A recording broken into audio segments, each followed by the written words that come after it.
Meu nome é Flora, vou falar um pouco melhor sobre minha atividade final, sobre quadratura de Gauss-Legendre.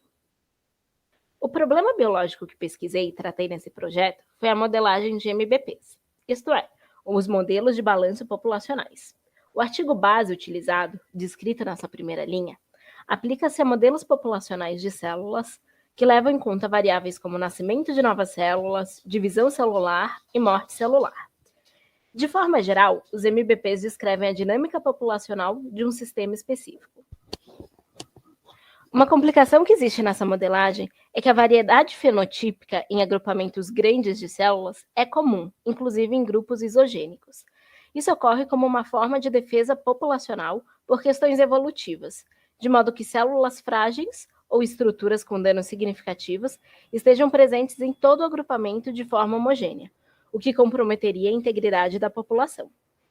Como essa dinâmica é complexa e acontece em níveis microscópicos, o processo de descrição da dinâmica é muito moroso e usualmente fazemos o uso da discretização para melhor defini-los.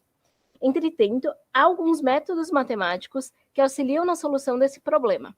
Entre eles, destacam-se justamente os métodos numéricos gaussianos, elaborados através da ótica probabilística de inferência, fazendo com que sejam válidas teorias probabilísticas e que possibilitam o uso de machine learning em dinâmicas mais complexas, com populações muito grandes e com diversos níveis de heterogeneidade.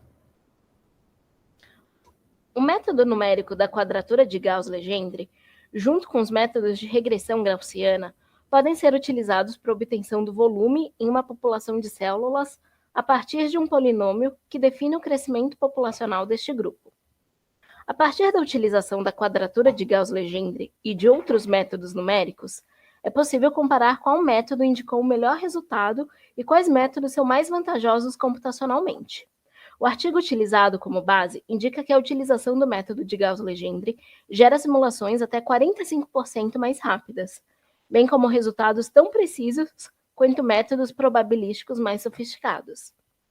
Como ressalva, os autores indicam que a variância entre os modelos não é muito grande e que para obter um incremento significativo no resultado, seria necessário um método mais sofisticado, mas, consequentemente, impactaria em um modelo computacional mais dispendioso.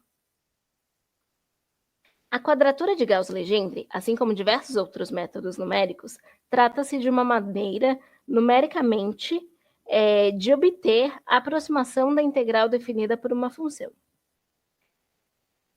A descrição teórica desse modelo descrito diz que a integral de uma função em qualquer f de x em um intervalo de -1 até 1 pode ser descrita a partir da seleção de uma quantidade de n pontos e tem como resultado a somatória de i de 1 até n de wi multiplicado por f de x inicial, sendo que wi é o peso da quadratura em cada um dos pontos n escolhidos, e f de xi são as raízes do enésimo polinômio de Legendre. O primeiro a calcular a derivada da regra da quadratura foi Carl Friedrich Gauss, no ano de 1814, que fez via um cálculo de frações contínuas, calculando dessa forma manualmente os pesos para o valor de n até 7. Carl Gustav Jacob foi o primeiro a descobrir a conexão entre a regra da quadratura e as equações ortogonais de Legendre. Como o cálculo desses pesos e pontos é complexo, o mais usual para parâmetros pequenos de n é a utilização de tabelas que contêm os valores já definidos de w e de x, para o correspondente em n, como mostra o exemplo a seguir. Mas e como essas tabelas são definidas? Para quaisquer parâmetros de n, os valores de xi são obtidos a partir das já citadas equações de Legendre, sendo que os valores de xi são as raízes do polinômio que tem essa forma na esquerda do slide. É utilizado também o chamado interpolador de Legendre, que é uma ferramenta matemática que faz uso de um multiplicador e é definido nas equações de Legendre como as equações à direita do slide.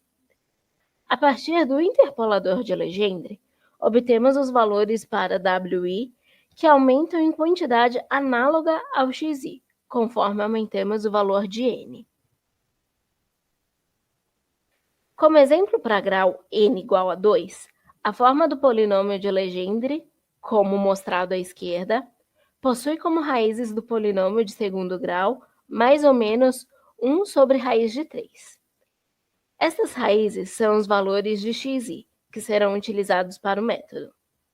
Já os valores dos pesos wi são obtidos a partir da equação do interpolador de Lagrange, que tem a forma descrita na direita do slide, e resulta em W0 igual a menos W1 e Li igual a 2 vezes W1 sobre 2 vezes W1.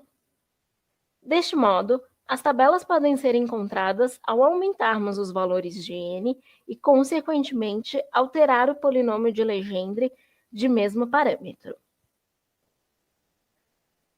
Agora, falando um pouquinho mais do código. Nessa primeira parte, é feita a declaração dos parâmetros que serão utilizados para o método de quadratura de Legendre. Então, serão declarados os limites inferior e superior para a integração. Em seguida, são declarados os valores dos pesos WI e TI, tabelados do método de Gauss-Legendre para os valores de N2, N4 e N9. No artigo utilizado como base, o autor não deixou claro uma função específica que indicasse alguma das simulações que foram feitas. Desse modo, como o método aplica-se para qualquer função polinomial que represente uma variação populacional, tomaremos como exemplo a equação fornecida do exercício 1 da atividade prática 9, que trata de um crescimento populacional de insetos. Como este exemplo trata-se de um crescimento limitado por uma capacidade de carga ambiental e possui fatores que causam diminuição da população, como no nosso artigo, é um exemplo análogo que podemos aplicar à quadratura de Gauss-Legendre. Nessa parte do código, foi utilizada a função ODE45 para resolver a equação diferencial do exercício para obtenção dos valores de N. A partir da obtenção, declara-se a equação da variação temporal de N. Para a utilização do método da quadratura de Gauss, precisamos utilizar um polinômio com somente uma variável. Então, utilizaremos as funções polyfit e polyval para encontrar uma curva que aproxima-se da curva de variação temporal da população. Aqui utilizei um polinômio de sétimo grau para a aproximação, que pode ser visto no final deste slide. Aqui temos o plot da função original, pontilhada, e o da curva original, que representa a variação temporal da população. É possível enxergar, portanto, que é uma aproximação suficientemente boa para usarmos a quadratura de Gauss-Legendre. Aqui foi implementado o método de Gauss-Legendre, utilizando a função encontrada e os valores tabelados para cada valor de N, simplesmente utilizando a somatória de pesos WI e valores de TI. O MATLAB possui uma função nativa que faz a integração numérica de uma função dados os limites, que é a função integral. Quando comparamos os resultados da integração numérica a partir da função nativa e dos valores encontrados utilizando o método de Gauss-Legendre, observamos que os valores são muito parecidos.